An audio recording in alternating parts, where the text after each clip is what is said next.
Hey, welcome back to True-Moto-Resto. And in this video, a couple of things going to happen.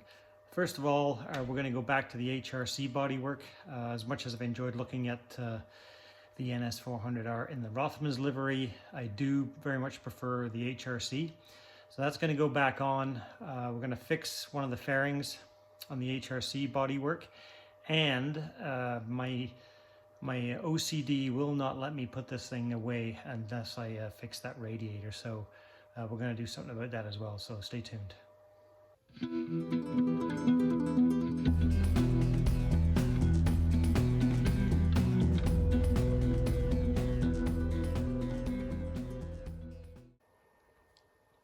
So in this episode, as I said, a few things are going to happen. First and foremost, as much as I love the Rothmans livery, and I do like it, it's a really nice change to be looking at this livery for a little while. It's been a couple of weeks, but I think what I'm going to do is put it back to HRC. I do prefer the look of the HRC bodywork, so that's going to happen. I have to fix that because I think, as I mentioned and showed you before, there's some issues here. This tab at the front is in bad shape. There's some cracking, I think, on that tab, and then this one has also broken. So that's going to get sorted out before it goes back on the bike. We'll clean up all the bodywork, all the HRC stuff, and it's really been eating at me that I have a leak in the radiator. So it has been steadily dripping. Because when I pulled the bike out, I noticed that the reserve tank here was a little bit low on coolant, and it's now even lower again than it was before. So, and I could see, the drips of coolant here and there on that radiator. So there's two things I think that I'm going to do. So one I've already done, and it hasn't arrived yet, but as soon as it does, I will show it to you. I purchased an offshore, we'll call it offshore, all aluminum radiator for the NS400R, and I've heard mixed reviews on these, but the price on it was worth a gamble. It was $150 Canadian shipped. So that should be here in another week. So by the time I wrap this video up, I'll have that in hand. And then the other thing I'm going to do, so I'm going to try to put that on. So you will see how well one of those reproduction all aluminum radiators, or if you're from the UK, aluminium, how well they fit or not. So we'll figure that out. And then once the old one is off, I'm going to see if I can find somebody here locally who can recore it, because I really would like to have the original radiator restored and whatnot. So that could end up being quite expensive. Anything that I've seen and heard about getting a rad record, even a small radiator for a bike like this, quite an expensive job. So I have to call a couple of places for that, and then we'll see what they say and how long that takes and all that kind of jazz. So that is the plan for this video. So take a look, soak up the Rothmans livery, and it's going to be going back to HRC. But it does look good. There's no doubt about it. I can see how some folks really love the Rothmans livery, and some folks love the HRC. I just think the HRC being a little bit more colorful is the way to go. But yeah, I mean, I have it. It's been sitting on the shelf for the better part of 2 years. I had to at some point throw it on the bike and see how it looked. So and it does look pretty darn good. All right, so let's get this Rothmans bodywork back off the bike, and then we can start taking a look at this radiator.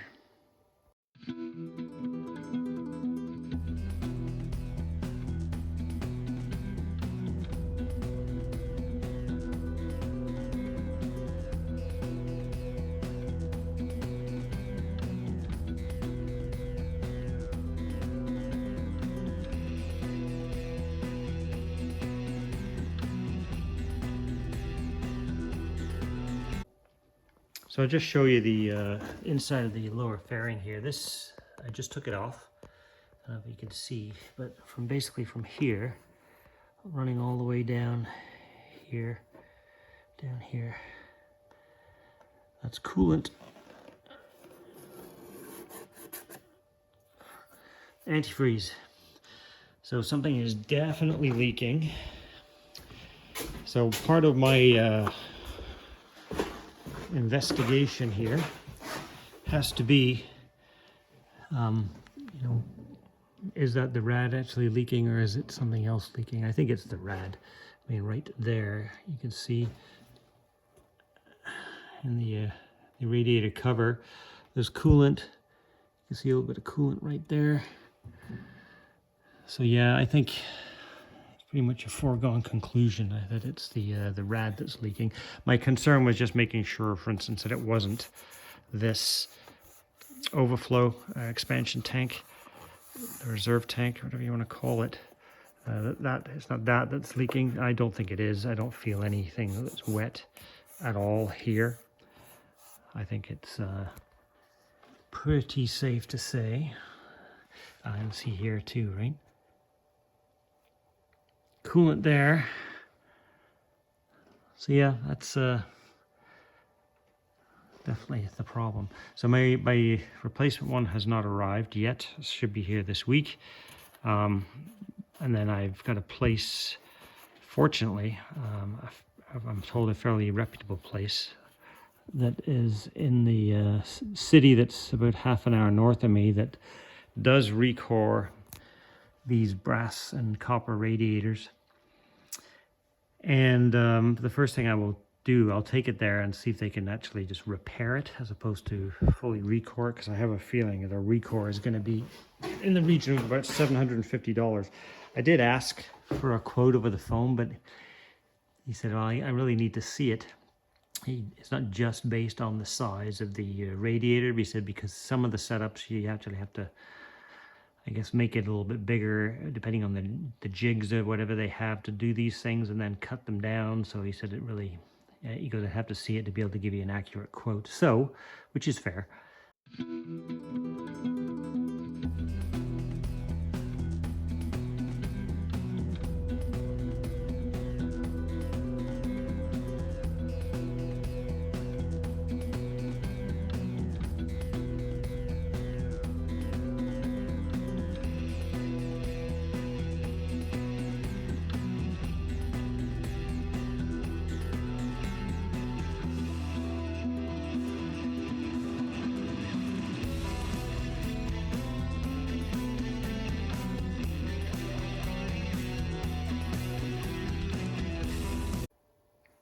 There we go.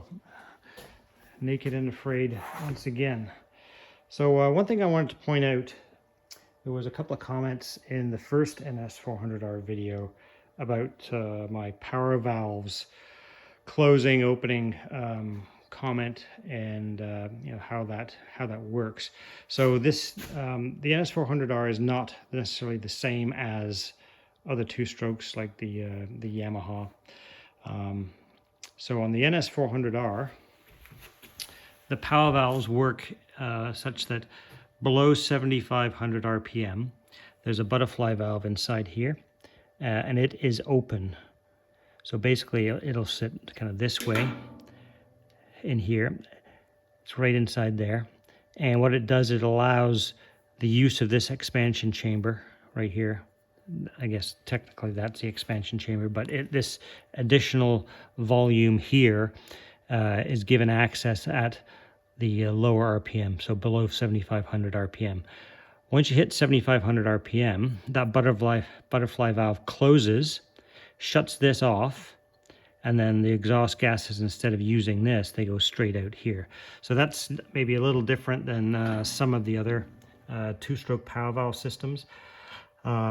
I think the white PVS, if my memory serves me correctly, I had an RZ350, and it's kind of more of it's kind of a cylinder, like a cylinder with a slot in it that rotates.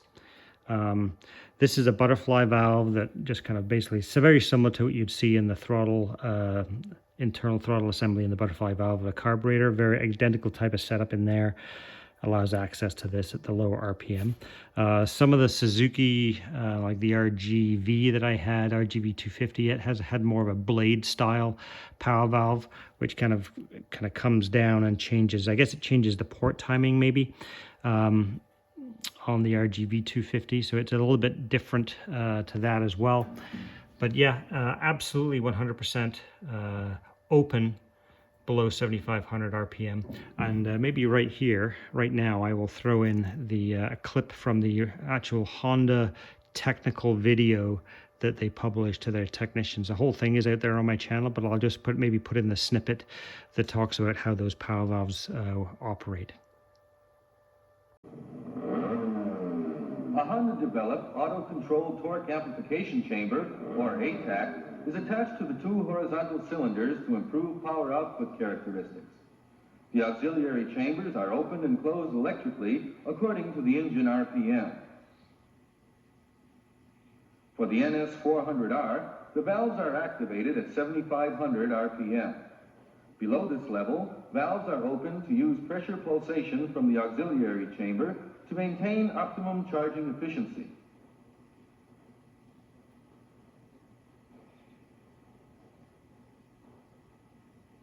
Above 7,500 RPM, valves are closed to use the pressure pulsation created by the main exhaust chamber for high power output in the high RPM range.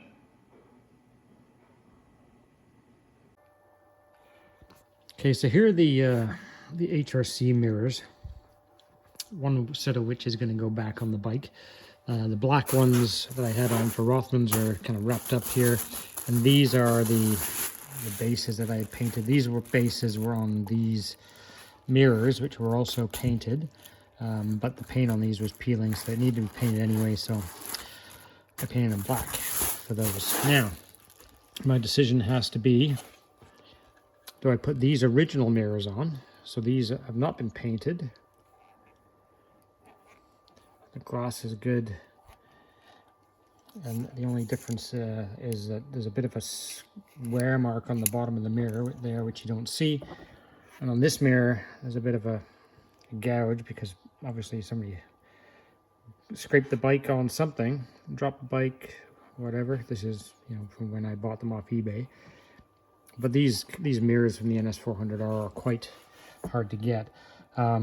So I either have to go with these two that have been painted or those. Now I can take those bases off and put them on these mirrors.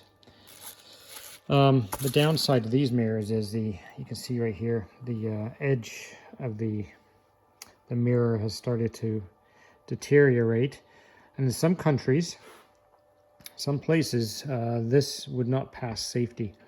If you have any sort of defect, cracking, or this sort of delamination, or whatever that reflective material comes off of the mirror, they will not safety the bike in some countries. All right, so we're going to take off the radiator guard first and foremost, and then I think what I'm going to do is the new radiator is supposed to be here this week. Before I put that on, I'm going to take this radiator off, obviously. Geez, that didn't sound very intelligent, did it? Yeah, I'm going to take this one off and take it in and see what they can tell me about getting it fixed. So yeah, there's the cover, the radiator guard. Now, whether or not this would even fit on the aluminum one that's coming, we'll find that out. But anyway. And as far as attaching the rad, there's a bolt, nut and bolt at the top here. We can get that in focus there. And then there's two bolts at the bottom. Hose clamp for this rad hose at the bottom. And then there's, I think once you can pull it away, there's another hose up at the top here somewhere.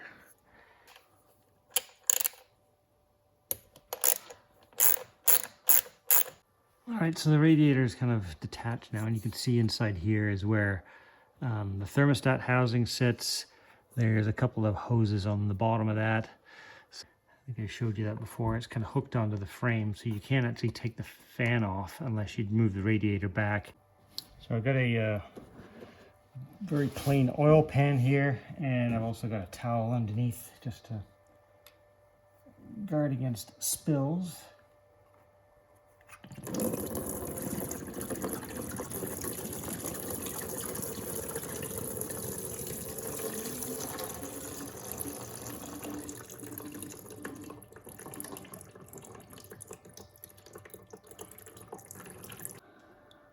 There you go. Basically just this clips onto the frame right here. So there's a bolt there and there. And now I can get access to those clamps. And for some reason, I don't know if these hoses didn't come with the silicone kit, or I was just too lazy to go to this extent when I put the silicone kit on. But if I've still got the hoses, which I'm sure I do, if they were in the kit, then I might as well swap these out at the same time. Okay, so the two lower hoses, there's one on each side of these. These are off. They kind of mount right on those spigots right there. Go to the cylinder head. The overflow pipe to the expansion tank is off. And I've unplugged also the temperature sensor off the bottom over there. And now the task, which I'm going to try to do without removing the airbox, is there's another hose up in here. You can see in there, this Samco silicone hose right here. And I can't get to the head of the gear clamp, or if you're in the UK, Jubilee clip. It's in the back side here where my finger's over top, and I'm sure when I put those on, the air box was not on. And as I've said before, the last thing I want to be doing right now is taking that air box off. That's a job in and of itself, getting it back on. So well, let's see what I can figure out there. Okay, so here's a tip if you're ever doing this. It helps tremendously if you remove the spark plug boots. Because once those boots come off, there's nearly nothing left holding this radiator in place, and you get a lot easier access. The other thing I will say is, are you one of those people like me who buys tools not because you need one, but because one day you might need one? I've got this little guy here, and I'm thinking this might help me get into that tight spot for that hose clamp.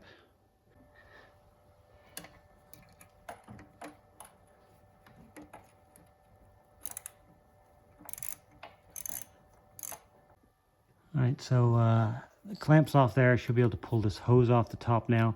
And then I've got a bunch of connectors here that have to come off the thermostat. There's one connector there I just pulled off, and I think that one's ground that's underneath the bolt there. I'm gonna have to undo that. Okay, well, if I'd have looked a bit closer, I would have seen that that's actually got a slide-on connector on there. So it came right off. So now I can putter away with this thing to my heart's content on the bench. I'll see how long it takes to get this assembly off here. I'll use a bit of a cocktail of my favorite penetrant. So today it's this stuff, Seafoam Deep Creep. All right, so my heating process and soaking process, I've done that, so now I'm gonna see if I can get them off. There we go.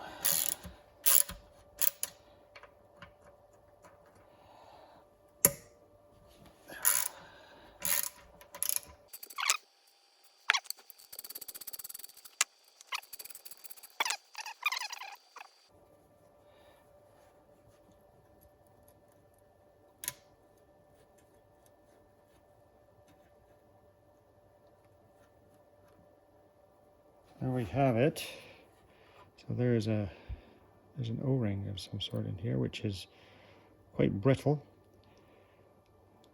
So I'll have to see if I've got something that will substitute for that in my I've got one of those kits with all kinds of Viton O-rings and rubber O-rings and all that kind of stuff, so we'll see if I've got one that fits. I mean, that looks like it's kind of been broken off there or rusted away. Rusted is brass, but corroded away, but it's not. That's just the way they're cut.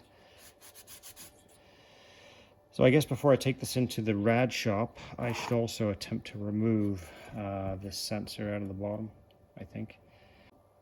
Okay, 22 millimeter socket I'm putting on here. Again, I don't really want to use an open-ended crescent wrench on this sort of stuff, so I'm gonna see if I can get it off with a socket or not. No idea how tightly these things are in here. Not very. That's good. That's that sensor removed. Looks like there is an O-ring on there as well, so probably would be a smart idea to replace the little O-ring on the bottom. You can kind of see it there. Okay, what I've also done is I've removed the grommets out of here. So when I'm leaving this to be worked on, I don't have to worry about any of that kind of stuff going missing. And the other reality is, if for any reason this isn't fixable, I would need to take all this stuff off anyway to put onto the other aluminum radiator that's going to be coming. So there we have it. The leak, if you see the color there, I don't know if you can tell the difference in the color of those fins, but clearly the leak is coming from up here someplace. That's the side it was leaking on, and you can see they're kind of wet. Even in between the fins there, you can probably tell there's coolant in there. So I found the silicone hoses that replace these guys. So clearly they did come in the kit, and I was just too darn lazy to go through this rigmarole when I got the kit to put these on because they weren't leaking. But since I have it this far apart, it would be foolish to put these old ones back on. So I'm going to take these off and put the Samco silicone hoses on that I should have done 10 years ago. So that gives you kind of a better look at the two forward cylinders. And as you saw before, the vertical cylinder is right in there. Now the difference between this and the Grand Prix bike, from an engine configuration perspective, is Freddie Spencer's bike had one cylinder at the bottom and two vertical cylinders. It was also a 90-degree V3, but kind of reverse configuration to the street version of the NS. Okay, I was going to do the complete unboxing of this radiator right here for the first time in front of you.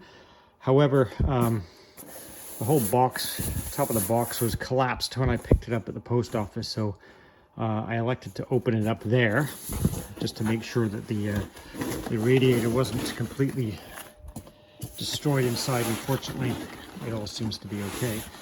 So I will show you what it looks like. It was reasonably well wrapped inside of the box. So let's get this thing uncovered here, and we can see how well, we can see how it looks. We're not going to be able to tell yet how it fits necessarily, but without trying it against the bike. I did take the other radiator in to a repair shop, so they're actually calling around to core suppliers. They said there was multiple leaks that they could see, so I'll get an estimate back from them, I guess, in a few days. But in the meantime, we have this guy. So from initial appearances, I mean, it looks quite good. Looks a little, I will say it looks a little thicker, like this way, from the original one. So it's probably a little, maybe, I don't know if this is a triple core or what that, or not, but it certainly feels a little thicker, looks a little thicker.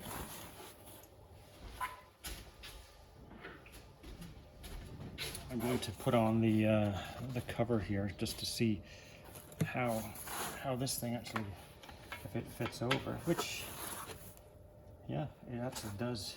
Is that the right way around? I think it goes that way, doesn't it? No. Which way does that go? Is that this way? I guess it goes that way around, right? Yeah, it fits. The cover fits over top, so that's a good sign.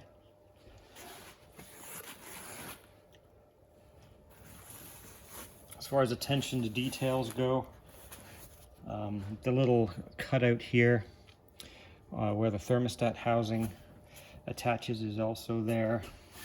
They've got a temporary plug or bolt or so for some reason in the spot for the temperature sensor. So as long as these fittings are all the right sort of size, the only subtle differences are up here on the thermostat attachment, the flare on the top here, which is not for a hose, that's for an O-ring to seat against. It's not really as pronounced like a flat flange, I guess I would call it, on the original, but hopefully that doesn't stop it from sealing. I don't think it would. And the only other thing that I wonder whether or not it is going to be a problem is this right here. See the angle of that? That looks like it's been bent, so that will have to be straightened out. And hopefully I can straighten that out without it breaking the weld there, but yeah, so that's okay. I wonder how the thermostat housing marries up here. Let's take a look at that and see.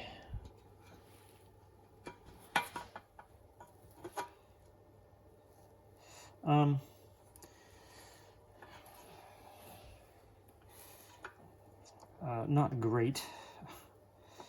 Not great. The that could be an issue.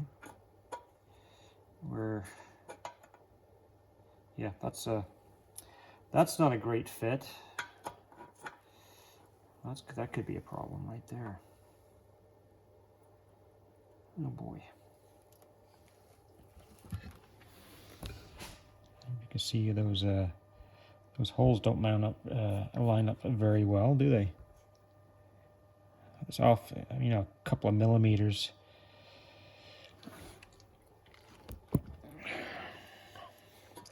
Great. Just when you think it's all going to go well, it turns to shit. So just to demonstrate for you how out of whack these mounting lugs are, this bolt is in the lug hole, and then that one is, it just exacerbates the issue, right? That one's off by a good 2 or 3 millimeters. So each one is probably off by a millimeter and a half. Or you'd have to cut these lugs off completely and re-weld them on slightly lower down. So I put in a call to a local guy who does aluminum welding. He fixed my swing arm mounting tabs on the 89 ZX7, and so we'll see what he says. He would charge me to fix this, and I have a sneaking suspicion that it's going to cost as much to fix that problem and bend that back straight as it did for me to buy the radiator in the first place. So like I said, when you take a gamble on some of these things, it's just that, it's a gamble, right? Some of these offshore made in China things are really, really good, and some of them you're going to run into problems. And all I can say is, like, it looks to be really, really well made. Like, the welds are good, they look great. I mean, it remains to be seen if it functions or if it leaks or whatnot. But the fact that they've gone to so much effort to, all these lugs and these tabs are in the right places. The factory cover for the radiator fits, yet it falls apart on a small detail like, you know, these two mounting tabs and a bent tab here. I mean, this one seems to be something that would be readily fixable, but like, why would you have a product that goes out the door with those welded in the wrong place? I don't understand it, to be honest with you. There's no point in buying it and having it here in a state that I can't use it at all. So I'll get that sorted out, and then I've got it now. Maybe I'll put it on. I did drop off the other one today, and I'm still waiting on the estimate for that. He thought it would be around 400, but he's supposed to call me back today. I haven't heard anything yet, and it's running late in the day. So if I haven't heard anything by tomorrow, I will give him a call in the afternoon tomorrow, chase that down, see what the estimate is. He thought it was going to be, if I was to go ahead with it, 2 weeks to get that done there. He said they're just jammed up with work. So that's not going to be a quick turnaround. So anyway, this is just kind of par for the course, right? It's what you end up having to deal with. Nothing. I'm not a patient person when it comes to this stuff. I like stuff done quick. I've said before, I'm not patient. People go, well, you take all your time to do all these restorations and you're meticulous and you seem patient to me. Yes, I can take my time and I'm happy to kind of steadily plug away at things, so on my own pace. But when I farm something out for somebody else to do and I'm paying for a service, I have zero patience for that, none whatsoever. I expect, and maybe unjustly, I expect perfection, speed, everything. I want customer service. I want everything done yesterday, and I want it done with absolute perfection, and, you know, blah blah blah blah blah. Sometimes I know that is not realistic, and I disappoint myself because, you know, those expectations are not always realistic. But I go in with, you know, with wanting that, and because I've got this slightly OCD type of personality, I also hate. I cannot stand having my stuff somewhere else. That's kind of weird, I know. The fact that my radiator, my very rare radiator off my very rare NS400R is now at a shop somewhere else in the city for an unknown period of time. There's nothing. It just bugs me. It terribly. I'll be disturbed by it for a couple of weeks until I get it back. It's just the way I am. I can't stand my stuff being elsewhere. Is that strange? Am I a bit weird that way? Anybody else feel like that? I feel like that all the time when the stuff that I have to farm out somewhere. It doesn't matter if it's apart from my bike. If I have to take my tractor in to be serviced and it's away from home for a day, I can't. I just feel restless until I get my stuff back. Kind of a strange thing, eh? I'm a strange guy, I guess. In order to fix this side panel for the NS, so this is basically what they're supposed to look like.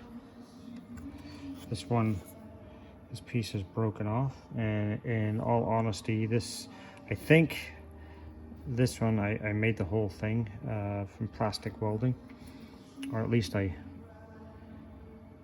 don't even remember whether I just took the broken piece and tried to plastic weld it back on, or what I did. This is quite a few years ago. Anyway, the point being, this thing is supposed to slide over that, like that one does. And that needs to go back in there. So what I'm going to do, I think, is I'm going to maybe try to cut a new piece of ABS plastic to fit in there. And then I'm just going to tack weld it in, and then we're going to use plastics to bond it. I've taken my little Dremel tool here and just I've already cleaned off all of the edges to get rid of any of the old plastic welding that might be a little bit brittle. That's one of the downsides of plastic welding. It can, if you overheat it, it can become a little bit more brittle than the original stuff. This is one of the reasons I keep old fairings around, old broken fairings, because sometimes the ABS plastic comes in useful. I just actually had cut this piece out from a sheet of ABS plastic that I bought off Amazon. The problem with that is, if you can see how thick it is, it's too thick for that blind speed nut to go over. There's the kind of the comparison. So you can see it's almost twice as thick as it needs to be. So I'm going to see if I can find a thinner piece of ABS off this fairing and go from there.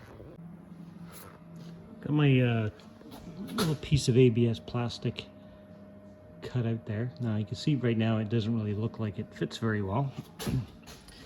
But that's okay, it will. What I've done for the moment is just a tiny little tack weld on there. And what I'm really trying to do is I'm trying to make sure that I get the spacing correct and the height of it correct so that it fits properly when I mount this V-brace on here. So if I mount the V-brace here and get everything aligned the way that it should be aligned, it'll tell me whether or not I have the spacing correct there and how big of a gap I have, which is supposed to be right there. So it's awfully close. Where is it? There we go.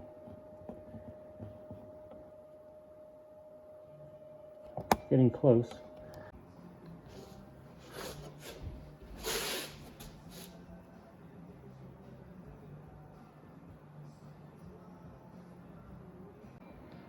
The next thing I'm going to do is just start to clean up the edges of this a little bit before I use any plastics on it.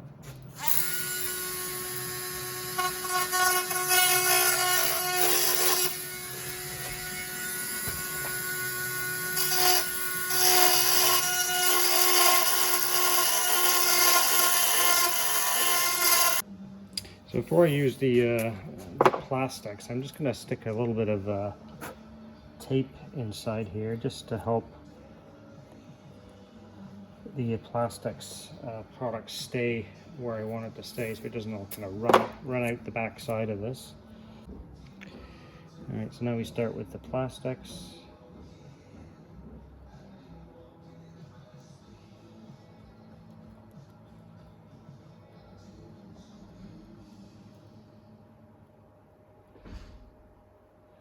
As I've said before, in my experience, I haven't used, every plastic repair product available on the market, but I've used this stuff very, very successfully.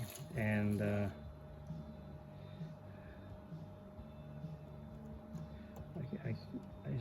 this is not a sponsored endorsement or anything like that, but this stuff works very, very well. So basically what I've done here, take you in for a close-up shot,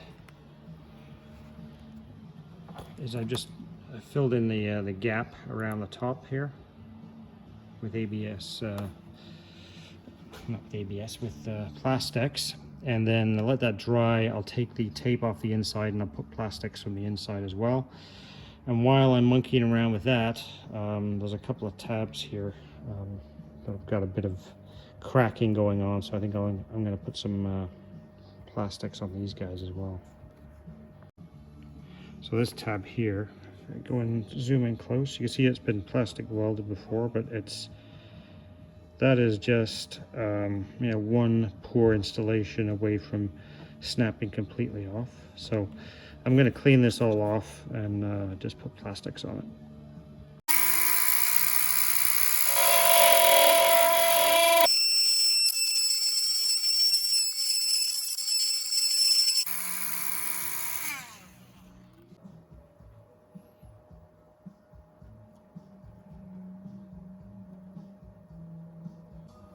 So the other thing I've done here, I've just done one side with the plastics for now, and then once that's dry I'm going to grind out the other side a little bit more. But the reason for the tape on here is I wanted to pull that tab so it was in line with these others, because it was kind of leaning back over this way, and that would mean that it wouldn't line up properly with the opposing tab on the other belly pan. So this is just basically pulling that tab into the same alignment as these other two.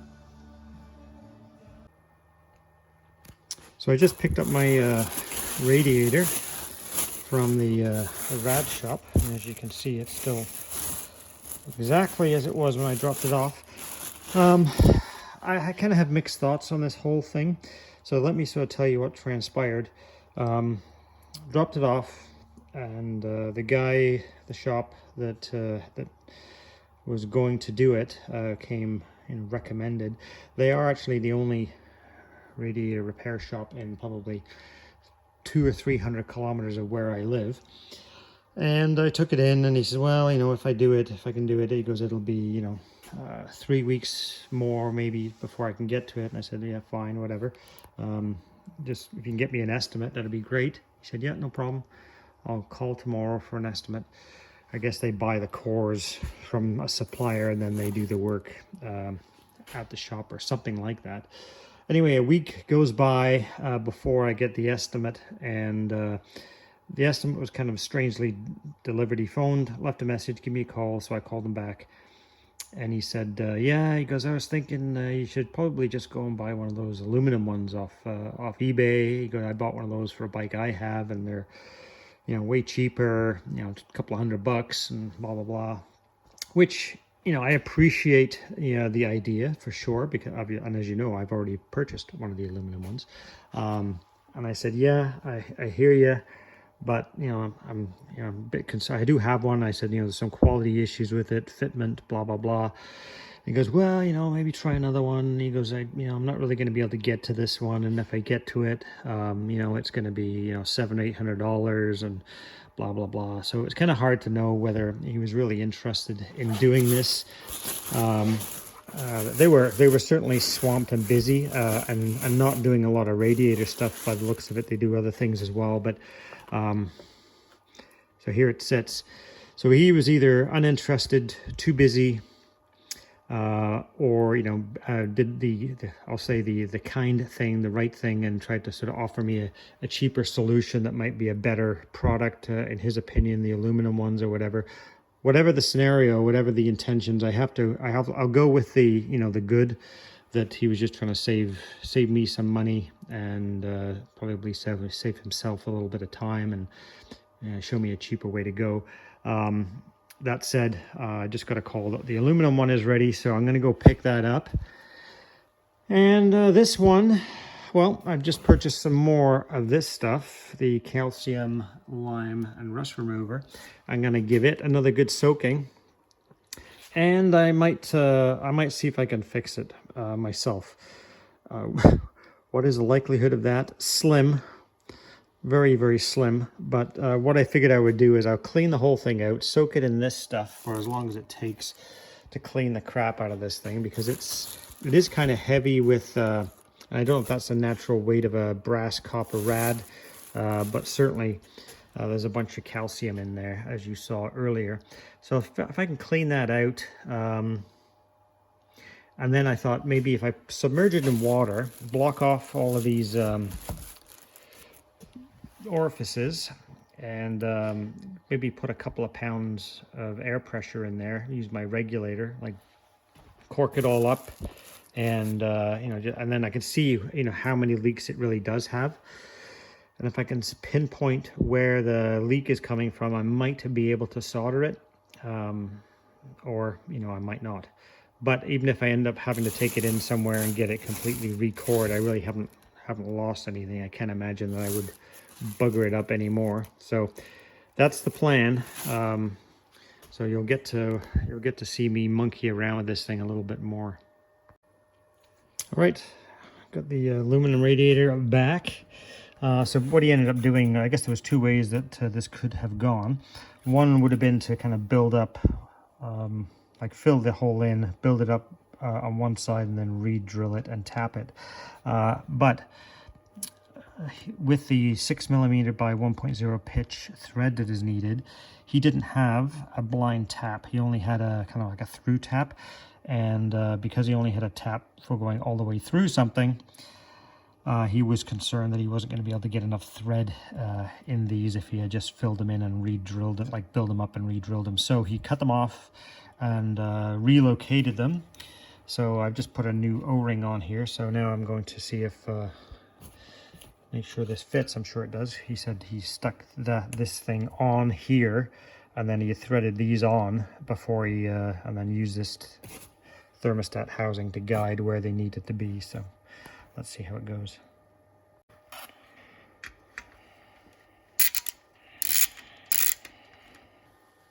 Of course, this being aluminum threads, I don't want to over tighten this stuff either. I'm not relying on the pressure of these bolts to do the sealing. I'm relying on the O-ring in there to do that for me, so that should work. All right, so I've taken the bung that came in this radiator out, and I put a new O-ring on this. This isn't entirely necessary, I think, but I'm just going to put a little dab of thread sealant on here, if I can get it to come out of the tube. I mean, theoretically, the O-ring should be taking care of all that, but just a little dab on there. And it appears that it is the same thread. So we'll get a wrench on there and just snug that up. All right, so let's see if I can get this thing to fit in here properly. All right, so as I put this in here, I've got to remember to connect all of the thermostat wires first.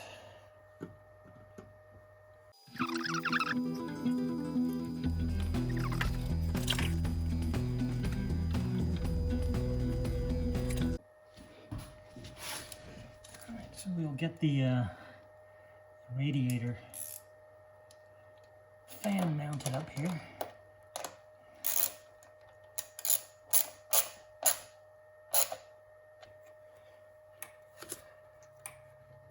Well,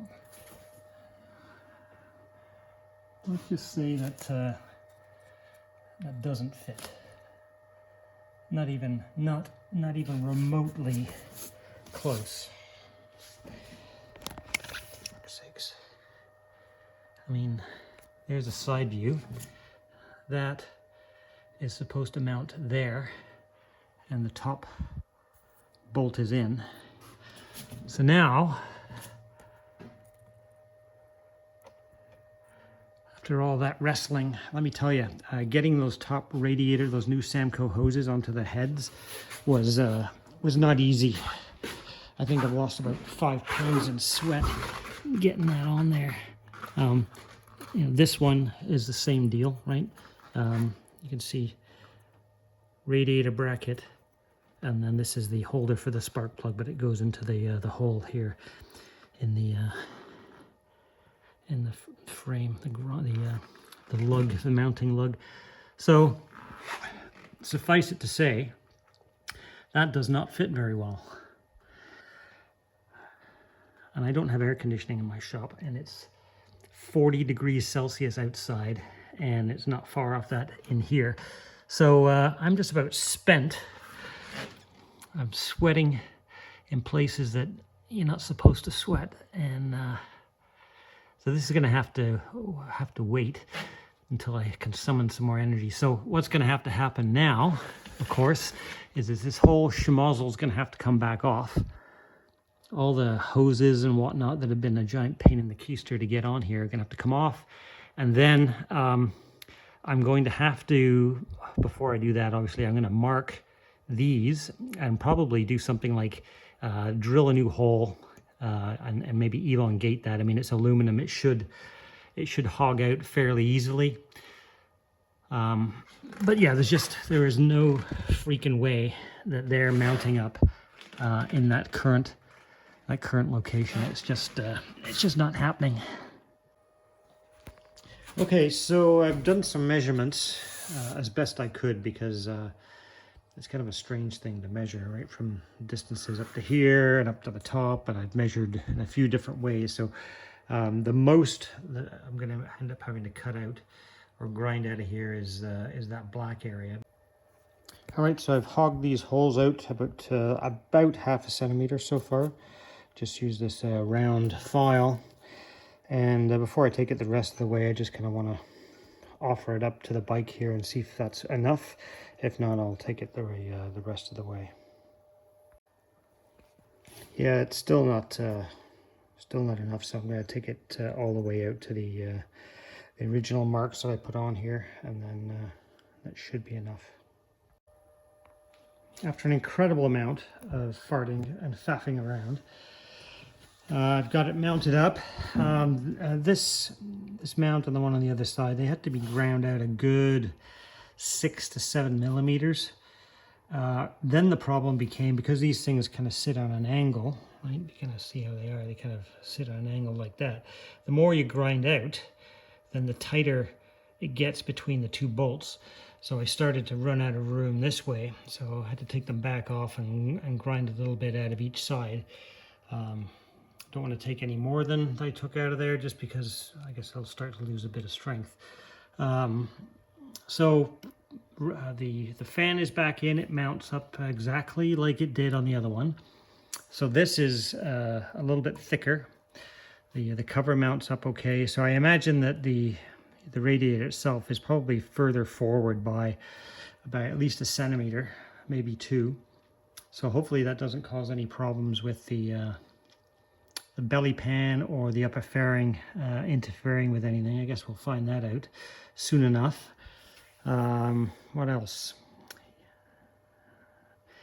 The Samco silicone hoses, the new ones I put on, were awfully stiff compared to the old perished Honda items. So that made it a bit more of a wrestling match, but we got there in the end. And then the next step is to throw some coolant in it. And unfortunately, I don't have any race fuel left because I filled up Valentino's bike, and then I had a bit left, and like an idiot, I forgot that I had to run this again, and I stuck it in one of the other bikes. So I'm gonna have to go buy another 5 gallons of race fuel. But in the meantime, I'll do, I guess I'll call it a static test. I'll fill it with coolant just to make sure it doesn't, have an obvious leak anywhere. And then once I pick up some race fuel tomorrow, then I run it and make sure that we don't have any leaks under pressure.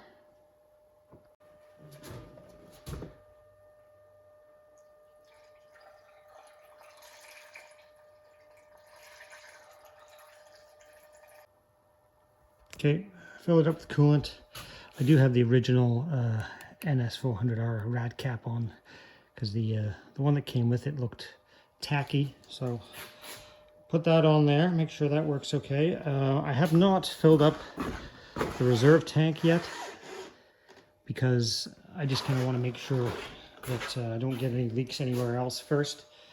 And then once that passes the test overnight, I'll fill up the reserve tank and we can fire it up one more time, and then we'll chuck bodywork back on it, all being well. All right, so we passed the static leak test overnight, and I filled up the reserve tank to the appropriate level. I got some race fuel in here with a little bit of premix, and yeah, let's give it a run and see what we get.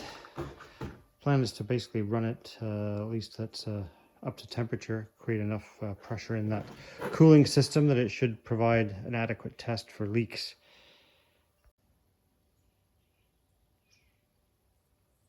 All right, turn the fuel on.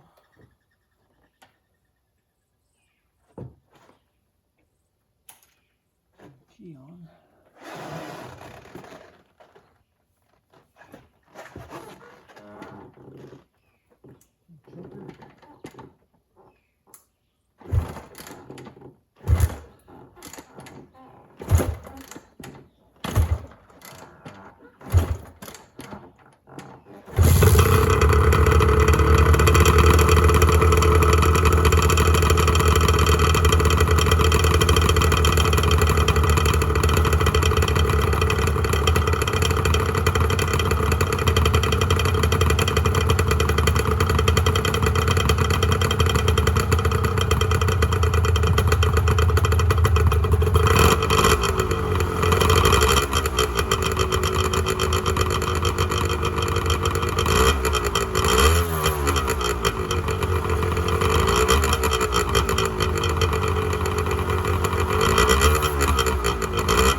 I know I want to get it up to temperature fairly quickly, but I always feel better having a fan running, some air going through the rad, plus it helps keep the smoke out of the workshop.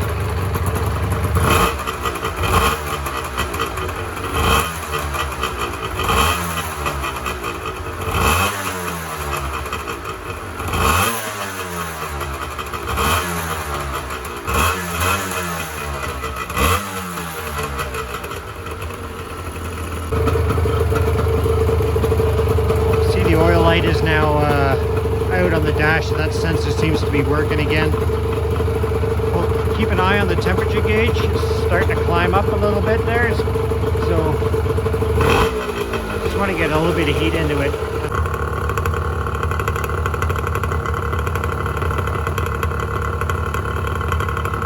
It's a great shot. 3 tailpipes. The temperature gauge is slowly moving up a little bit. Just shut the fuel off here. I'm gonna let it run out of fuel now.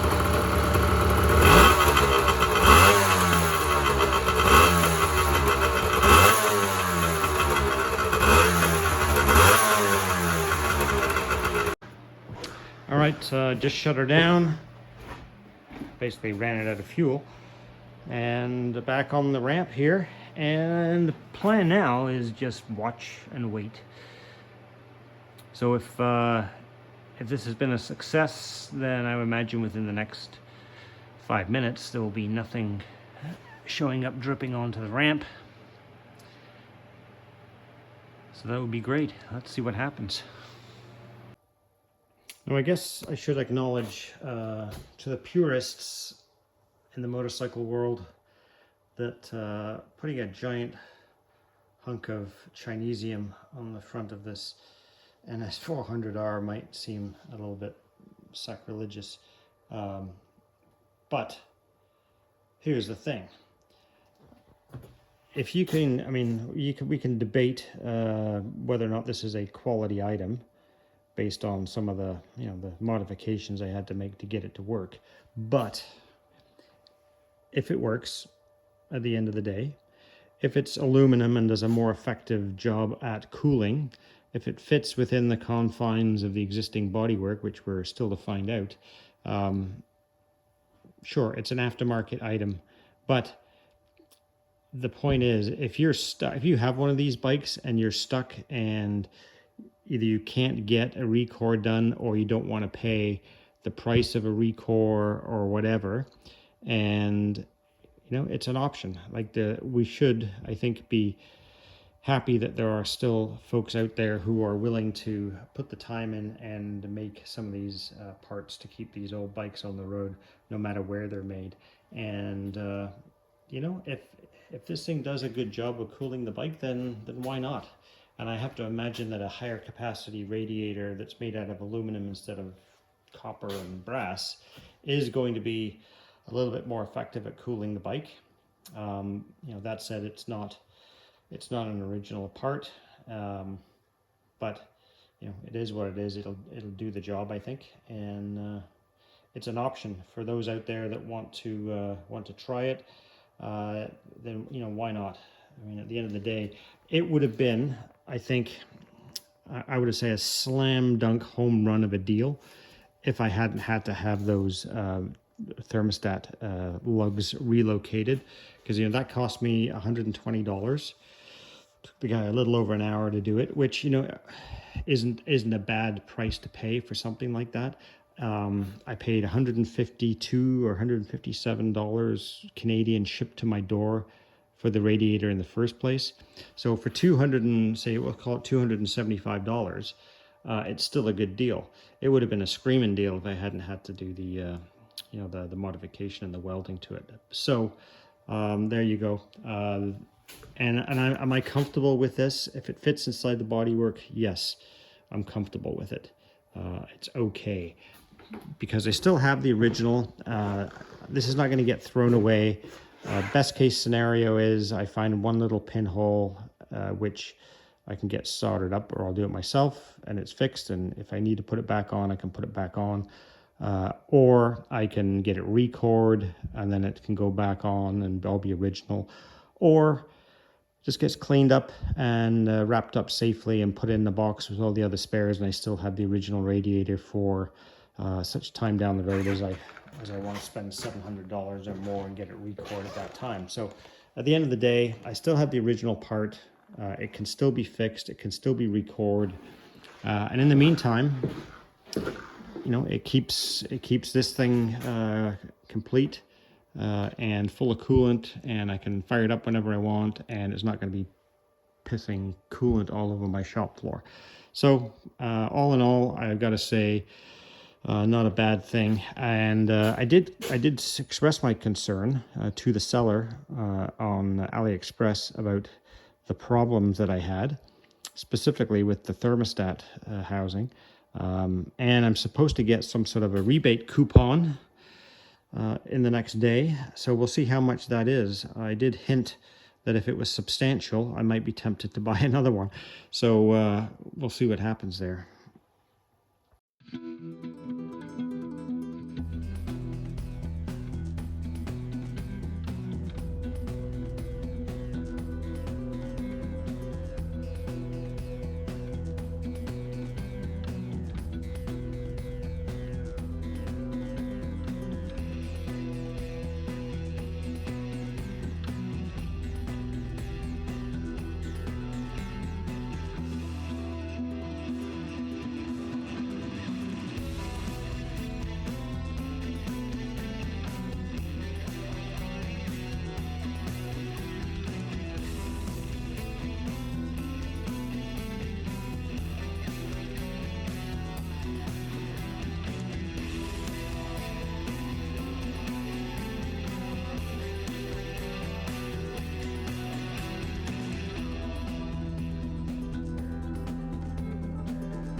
I almost forgot. Yeah, there was no problem with clearance inside there. Everything went on without any concerns, which is a good news story. I had enough issues getting that thing mounted. I didn't need any more. So yeah, it fits in there okay. There's no fouling on anything. Radiator cover, as you saw before, fits on just fine. And you can decide if this is something you would ever consider doing to your NS400R. So there she is, back in her HRC glorious livery. And the only thing different about this now than it was when I pulled it out of the lineup there a few weeks ago is the mirrors. These are all original mirrors. These ones have not been painted, and as I showed you before, there's a few scabs and scars on these that I'll have to decide what I'm going to do about that. So yeah, that's going to wrap up for this video. Thanks for watching. I really do appreciate the time you take to watch these videos and to make the comments. And if you haven't done so already, please do consider subscribing to the channel. It really does help the channel grow. And I'm still trying to get now to 5,000 subscribers, so very much appreciative of the 4,000 people that have clicked that subscribe button down below. And if you could see your way clear to giving me a shot, I'll make sure that you get notified of any videos coming up. And the good thing is it's free, so you don't have to pay a dime to subscribe. Anyway, thanks again. We'll see you in the next video. Stay tuned for more.